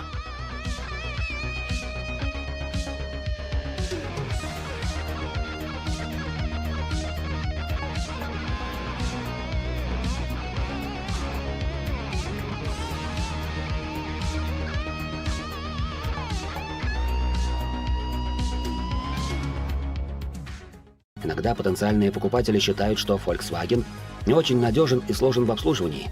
Это же немец. Но на самом деле существует много моделей Volkswagen, которые являются крайне надежными автомобилями на каждый день. Секрет их надежности заключается не только в продуманной конструкции, но и в высоком качестве сборки и используемых комплектующих. Это позволяло Volkswagen выпускать автомобили, которые не только отличались практичностью и комфортом, но и демонстрировали выдающуюся надежность в эксплуатации. Одной из ключевых моделей, которая принесла Volkswagen славу надежного бренда, стал Volkswagen Golf. Один из самых культовых, узнаваемых и популярных автомобилей во всем мире.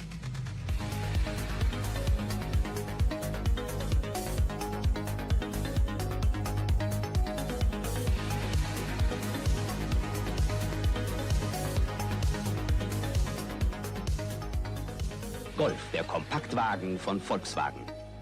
За более чем 40-летнюю историю своего существования эта модель завоевала сердца и умы миллионов автолюбителей по всему земному шару, благодаря своей непревзойденной надежности, практичности, высокому качеству исполнения и отличным ходовым характеристикам. Залогом долгой и безотказной эксплуатации являются немецкие моторы, будь то бензиновые или дизельные. Инженеры Volkswagen уделяли особое внимание надежности и долговечности силовых агрегатов, устанавливаемых на Golf.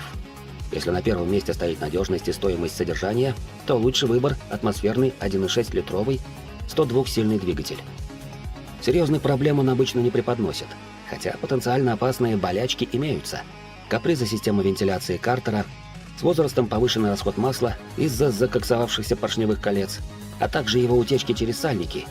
Все это требует внимания и контроля уровня во избежание масляного голодания. Но остальное мелочи, вроде подсоса воздуха во впуске или заросшей грязью дроссельной заслонки. Многие владельцы отмечали, что на этом двигателе гольфы без серьезных поломок проезжали под 500 тысяч километров. Дизельные моторы Volkswagen Golf особенно славятся своей выдающейся надежностью. 1.9 TDI, пожалуй, один из самых распространенных дизелей концерна VAG, который ставился на очень многие модели Audi, Volkswagen, Skoda. Особо этот мотор пришелся по душе владельцам коммерческих автомобилей за счет достаточной экономичности, тяговитости и высокого моторесурса. Дизельный 1.9 TDI был разработан еще в 90-х годах, и его конструкция оказалась настолько удачной, что даже сейчас его потомки ставятся на современные модели концерна. По словам экспертов, данные дизеля до капремонта могут пройти по 700 тысяч километров, а его ремонт и обслуживание не доставляет особых проблем из-за удобного расположения основных узлов. Это впечатляющий показатель, который подтверждает высокое качество и надежность силовых агрегатов этой модели.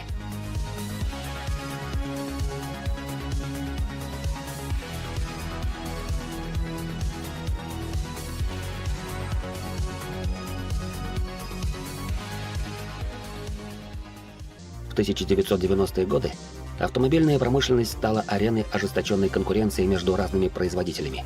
Каждая компания стремилась создать автомобили, превосходящие по качеству и надежности продукцию соперника. Немецкие автопроизводители прочно удерживали лидерство на мировом рынке. Так, компания Mercedes-Benz выпустила один из самых знаковых и влиятельных автомобилей в истории бренда – Mercedes W210.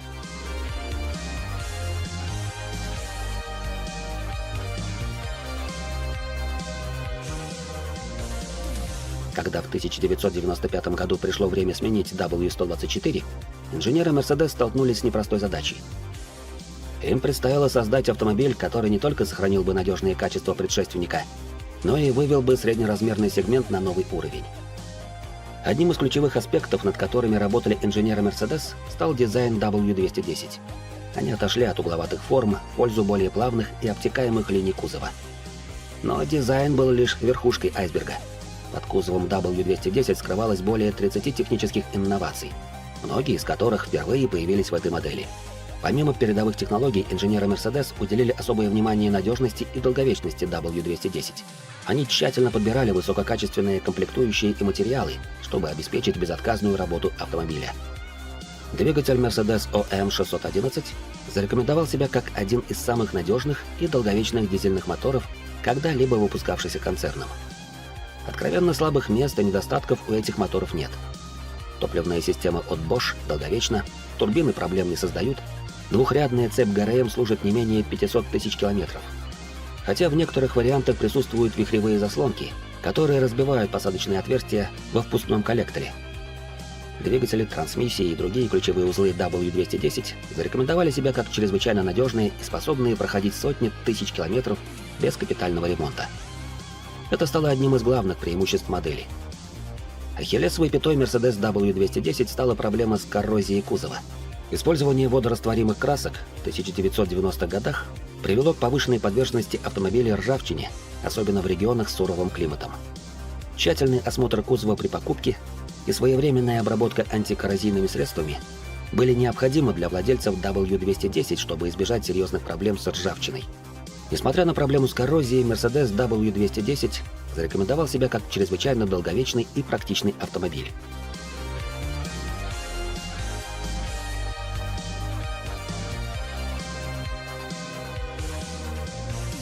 Просторный салон, вместительный багажник и широкий выбор модификаций – седан, универсал, купе – делали W210 отличным выбором для семейных поездок и путешествий.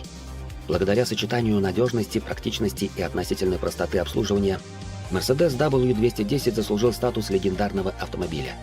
Несмотря на некоторые проблемы, он остается одним из самых выносливых и долговечных представителей бизнес-класса.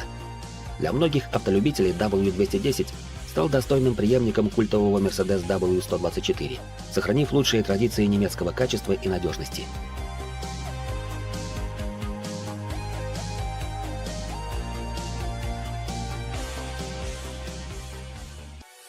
В середине 1980-х годов Audi представила новое поколение своей популярной модели 80, получившей индекс B3.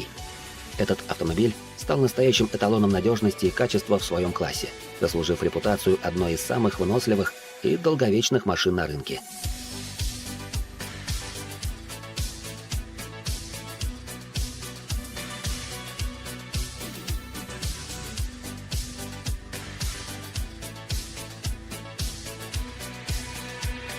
Audi 80 B3 стал самым многочисленным по количеству выпущенных экземпляров.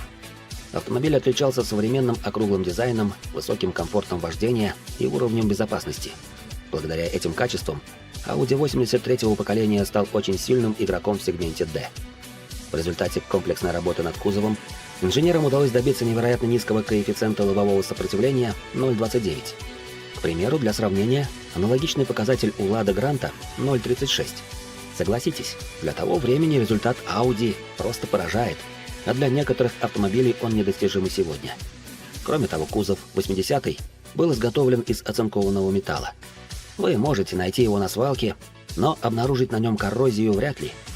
Также огромную работу инженеры провели над пассивной безопасностью. Хотя концепция размещения двигателя на вспомогательной раме осталась прежней, по сравнению с машиной предыдущего поколения жесткость кузова значительно увеличилась. Новинкой стало введение простой, но эффективной системы безопасности ProConten. Она защищала пассажиров в случае тяжелых лобовых аварий, заставляя рулевое колесо двигаться в направлении приборной панели, одновременно подтягивая ремни безопасности первого ряда сидений. В результате автомобиль получил очень хорошие оценки в краш-тестах. В новой 80-ке компания Audi представила широкий ассортимент дополнительного оборудования. Можно было установить кондиционер, климатическую систему с автоматическим управлением, ABS, АКПП и полный привод Quattro. Не менее важную роль в надежности Audi 80 B3 сыграли его двигатели. Инженеры Audi уделяли особое внимание разработке силовых агрегатов, стремясь обеспечить их максимальную выносливость и ресурс. Бензиновые моторы объемом от 1,6 до 2,8 литров отличались высокой надежностью и способностью проходить сотни тысяч километров без капитального ремонта. Дизельные двигатели также славились своей выносливостью и экономичностью. Audi 80 без преувеличения можно назвать легендой российских дорог. Эти машины до сих пор встречаются на дороге, а ведь прошло уже много лет, как их сняли с производства. 80-е обязаны своей необычайной популярностью прежде всего высокому качеству изготовления. Только после этого можно говорить о доступной цене, стойком кузове, безопасности и о том, что это Audi.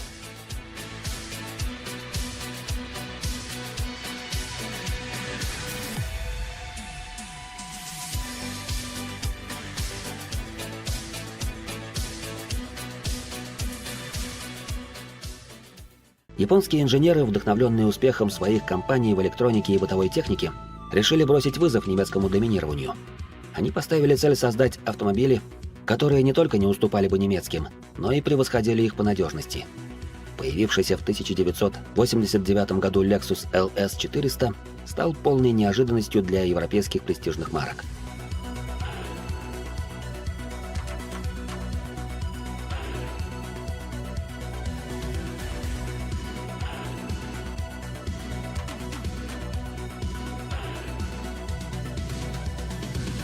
Еще недавно они считали, что Toyota, зарекомендовавшая себя как производитель наиболее простых и дешевых машин, им не соперник.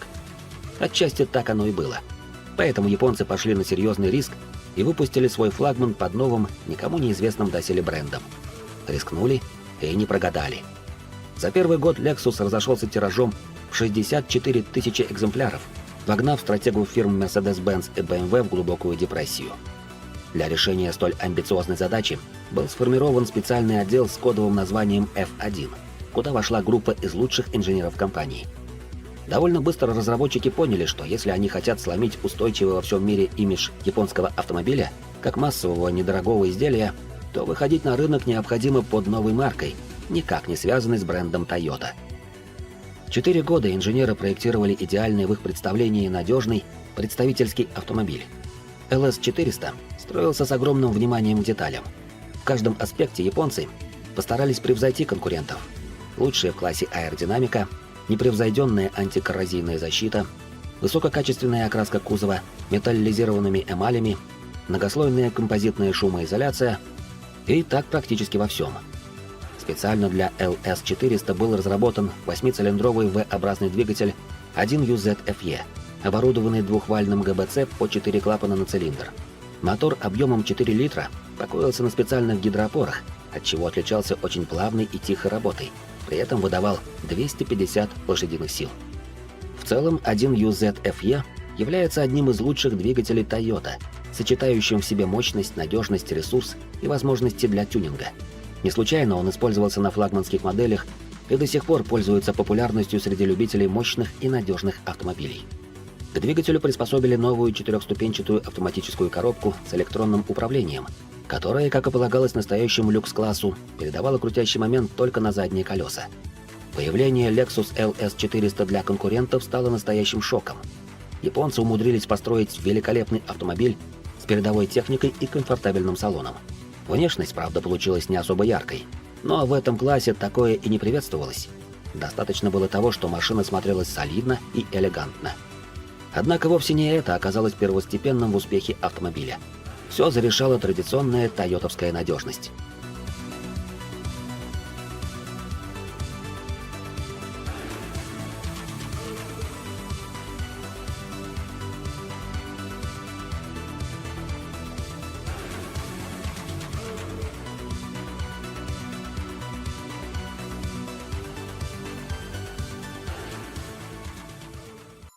Первый автомобиль со звучным названием Honda Accord дебютировал в 1976 году. Тогда он произвел настоящую революцию и наглядно доказал, что внешне скромная семейная машина может иметь отменную управляемость, темпераментный мотор и высочайшую надежность. И вот хондовцы вновь удивили весь мир.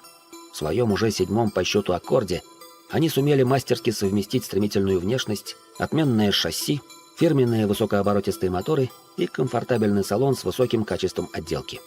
При разработке новой модели фирма Honda учла ошибки модели 6-го поколения, которая, несмотря на свои великолепные ездовые характеристики, не смогла превзойти основных конкурентов. Рынок в начале 2000-х начал меняться, и покупатели стали смещать внимание на более комфортабельные и солидные автомобили. Как следствие, новый Accord стал крупнее и строже, избавился от маломощных одновальных моторов и обзавелся качественным салоном со множеством комфортных опций. Моторов предусмотрели всего 3. 140-сильный турбодизель объемом 2,2 литра для Европы и бензиновые агрегаты на 2 и 2,4 литра мощностью 155 и 190 лошадиных сил соответственно. Оба бензиновых двигателя оснащались знаменитой системой изменения фаз газораспределения iFTEC, так что фирменный крутильный характер и настоящий хондовский звук остались на месте. Двигатели комплектовались как 5-ступенчатым автоматом, так и 5- или 6-ступенчатой механикой. Последняя была прерогативой самого мощного 2,4-литрового мотора. В такой связке 7-й Accord массой в 1380 кг до 100 км в час разгонялся за 7,7 секунды, а его максимальная скорость достигала 230 км в час. Этот автомобиль заслужил репутацию одного из самых надежных и неприхотливых в своем классе, а также обрел культовый статус среди поклонников марки.